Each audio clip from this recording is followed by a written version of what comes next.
નમસ્કાર મિત્રો, આપ સૌનું અમારા ચેનલમાં ખૂબ ખૂબ સ્વાગત છે। મિત્રો, આજે આપણે વાત કરવા જઈ રહ્યા છીએ ગુરુ પૂર્ણિમાના પવિત્ર અને શુભ અવસર વિશે।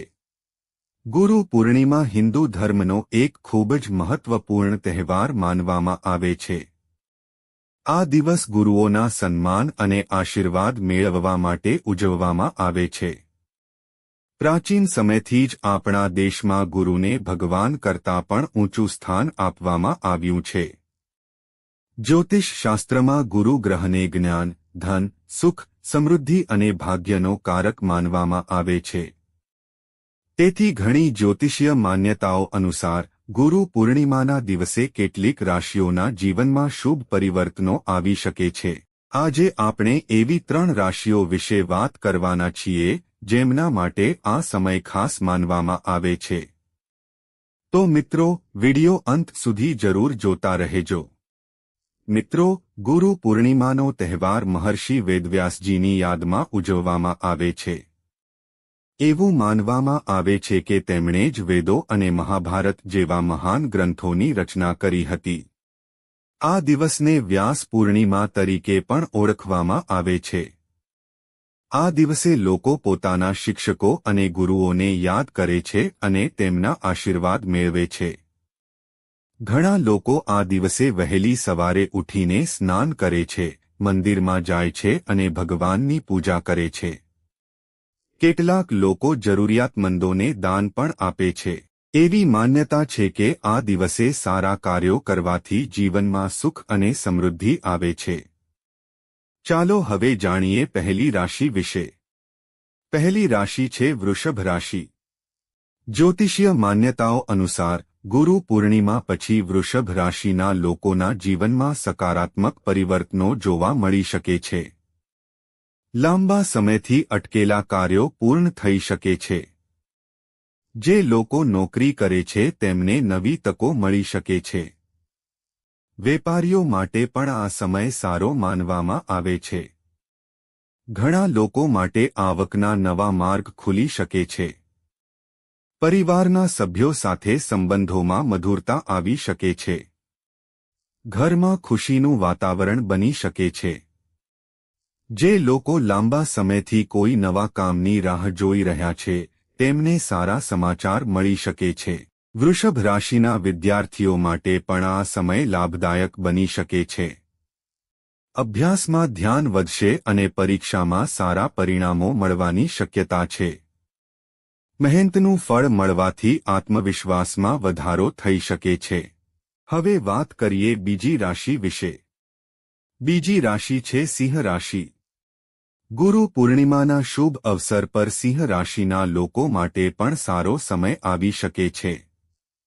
આ સમય દરમિયાન આત્મવિશ્વાસમાં વધારો થઈ શકે છે। જે લોકો પોતાના જીવનમાં નવી શરૂઆત કરવા માંગે છે તેમના માટે આ સમય શુભ માનવામાં આવે છે। વેપાર સાથે જોડાયેલા લોકોને નવા પ્રોજેક્ટ મળી શકે છે। કેટલાક લોકોને નવી નોકરીની તક પણ મળી શકે છે। લાંબા સમયથી ચાલી રહેલી મુશ્કેલીઓ ધીમે ધીમે ઓછી થઈ શકે છે। પરિવારમાં સુખ અને શાંતિનું વાતાવરણ રહેશે। મિત્રો અને સંબંધીઓનો સહયોગ મળી શકે છે। જે લોકો કોઈ મોટા નિર્ણય લેવાનું વિચારી રહ્યા છે તેઓએ સારી રીતે વિચાર કરીને આગળ વધવું જોઈએ। સિંહ રાશિના વિદ્યાર્થીઓ માટે પણ આ સમય સારો સાબિત થઈ શકે છે। તેઓ પોતાના લક્ષ્યો તરફ આગળ વધી શકશે અને મહેનતનું સારું પરિણામ મેળવી શકશે। હવે જાણીએ ત્રીજી અને છેલ્લી રાશિ વિશે। ત્રીજી રાશિ છે ધનુ રાશિ। જ્યોતિષીય માન્યતાઓ અનુસાર ગુરુ ગ્રહનો વિશેષ પ્રભાવ ધનુ રાશિના લોકો પર જોવા મળી શકે છે। ઘણા લોકો માટે આ સમય નવી તકો લઈને આવી શકે છે। નોકરી અને વ્યવસાયમાં પ્રગતિ થઈ શકે છે। આર્થિક સ્થિતિમાં સુધારો થવાની સંભાવના છે। પરિવારના સભ્યો સાથે સારો સમય પસાર કરવાની તક મળશે। લાંબા સમયથી ચાલી રહેલી મુશ્કેલીઓ ઓછી થઈ શકે છે। ઘણા લોકો પોતાના સપનાઓ પૂરા કરવા માટે મહેનત કરશે અને તેમને તેના સારા પરિણામો પણ મળી શકે છે. જો તમે લાંબા સમયથી કોઈ મહત્વપૂર્ણ કામ શરૂ કરવા માંગતા હોવ તો આ સમય તમારા માટે સારો સાબિત થઈ શકે છે. મિત્રો, અહીં એક વાત યાદ રાખવી ખૂબ જ જરૂરી છે કે જ્યોતિષ અને રાશિફળ વ્યક્તિગત માન્યતાઓ પર આધારિત હોય છે. કોઈપણ વ્યક્તિનું ભવિષ્ય માત્ર તેની રાશિથી નક્કી થતું નથી. સફળતા મેળવવા માટે મહેનત, યોગ્ય નિર્ણય અને સકારાત્મક વિચાર સૌથી વધુ જરૂરી છે. ગુરુ પૂર્ણિમાનો સાચો અર્થ માત્ર ધન અથવા સફળતા મેળવવો નથી, પરંતુ પોતાના જીવનમાં જ્ઞાન, સંસ્કાર અને સારા વિચારોને અપનાવવાનો છે. જે વ્યક્તિ પોતાના ગુરુઓનું સન્માન કરે છે અને સતત મહેનત કરે છે, તે જીવનમાં આગળ વધે છે. જો તમે પણ તમારા જીવનમાં સફળતા મેળવવા માંગો છો, તો હંમેશા સકારાત્મક રહો, તમારા માતાપિતા અને ગુરુઓનું સન્માન કરો અને તમારા લક્ષ્યો માટે સતત મહેનત કરતા રહો. મિત્રો, હવે કોમેન્ટમાં તમારી રાશિ જરૂર લખજો અને જણાવજો કે તમે ગુરુ પૂર્ણિમા કેવી રીતે ઉજવશો. જો તમને આ વિડિયો ગમ્યો હોય તો તેને લાઇક કરો, તમારા મિત્રો સાથે શેર કરો અને અમારી ચેનલને સબસ્ક્રાઇબ કરવાનું ભૂલશો નહીં.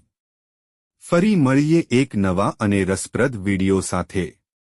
જય શ્રી કૃષ્ણ.